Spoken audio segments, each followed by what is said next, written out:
Setiap pagi, jutaan warga Surabaya menyalakan keran. Air mengalir jernih, bersih, tanpa bau. Tidak ada yang berada dan mana yang berasal.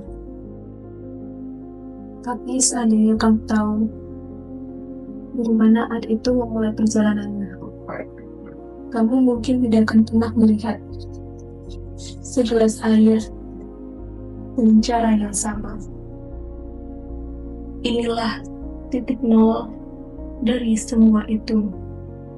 Air yang kamu lihat ini keruh, berbau, penuh artikel yang tidak kasat mata, adalah air baku. Ia diambil dari sungai-sungai yang mengalir melintasi kota, membawa serta apapun yang ditemuinya di sepanjang jalan. Sisa aktivitas rumah tangga, partikel organik yang telah lama mengendap di dasar sungai. Tidak ada satupun dari kita yang mau menyentuhnya, apalagi meminumnya. Surabaya tidak pernah berhenti. Lebih dari 3 juta orang bangun setiap pagi di kota ini, menyalakan kompor, memandikan anak, memulai harinya. Semua itu butuh air. Di Surabaya, tanggung jawab itu dipegang oleh Perumda Air Minum Surya Sembada yang sudah berdiri sejak 1976.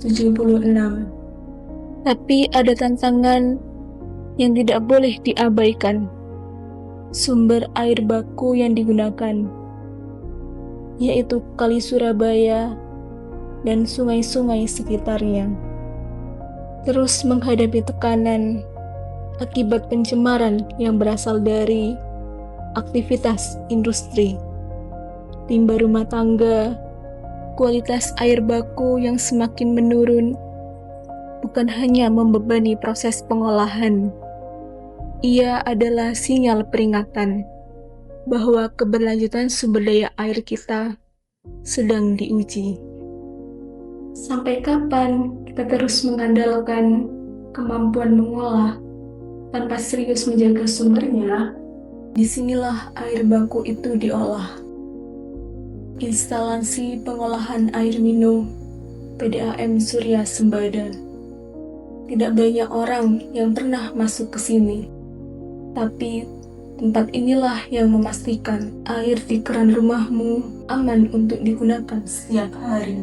Prosesnya terdiri dari 4 tahap utama. Tahap pertama, koagulasi dan flokulasi. Bahan kimia koagulan ditambahkan langsung ke dalam air baku. Fungsinya untuk membuat partikel-partikel kotoran yang tersebar halus di dalam air saling menempel dan membentuk gumpalan yang lebih besar.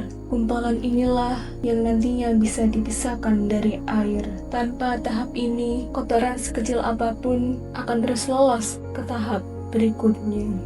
Tahap kedua, sedimentasi. Air dialirkan ke bak yang lebih besar dan lebih tenang.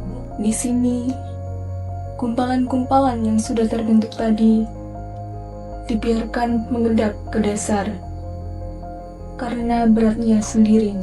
Prosesnya butuh waktu, tidak bisa dipercepat sembarangan. Hasilnya, air di bagian atas mulai terlihat lebih bening, sementara endapan kotoran terkumpul di dasar bak dan dibuang secara berkala. Tahap ketiga, filtrasi. Air yang sudah lebih bening belum tentu sudah bersih. Masih ada partikel halus yang lolos dari tahap sebelumnya. Maka air dialirkan melalui lapisan-lapisan media penyaring, pasir silika, kerikil, dan atrasit. Setiap lapisan menyaring kotoran dengan ukuran berbeda. Semakin dalam air merembes, semakin bersih yang keluar di ujungnya. Tahap keempat, desinfeksi. Air yang sudah jernih secara visual masih bisa mengandung bakteri dan mikroorganisme berbahaya yang tidak terlihat mata. Klorin ditambahkan dalam dosis yang sudah dihitung dengan tepat, cukup untuk membunuh semua kontaminan biologis, tapi tidak merusak kualitas air itu sendiri. Setelah tahap ini selesai, air dinyatakan layak untuk didistribusikan.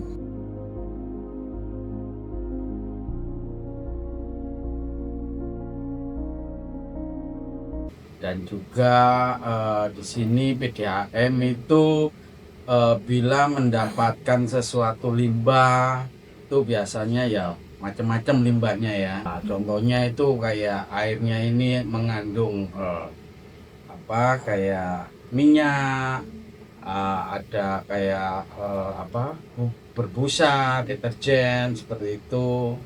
Terus juga warna juga, bau seperti itu. Jadi gini, memang harapan kita itu yang diinginkan dari kita sebagai masyarakat juga, pengguna air PDAM juga, dan juga pegawai PDAM juga, itu mengharapkan kualitas air baku kita ini tidak tercemari dengan limbah-limbah industri ataupun domestik seperti itu. Jadi harapan kita itu semakin baik kualitas air baku kita, semakin baik juga mutu dari produksi distribusi air kita ke warga. Jadi semakin baik bakunya, semakin warga Surabaya ini semakin menikmati hasilnya. Setelah lolos dari semua tahap pengolahan, air bersih ini didistribusikan melalui jaringan pipa sepanjang lebih dari 6.500 km yang membentang di bawah jalanan Surabaya. Dari instalasi pengolahan langsung ke keran di rumahmu. Prosesnya tidak terlihat, tapi hasilnya langsung kamu pakai setiap hari untuk memasak, mandi, dan semua kebutuhan dasarmu.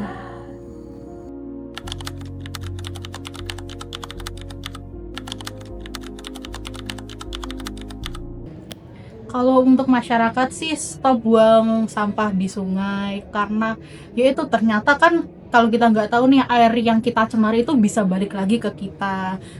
Kita jarang bersyukur atas hal-hal yang selalu ada.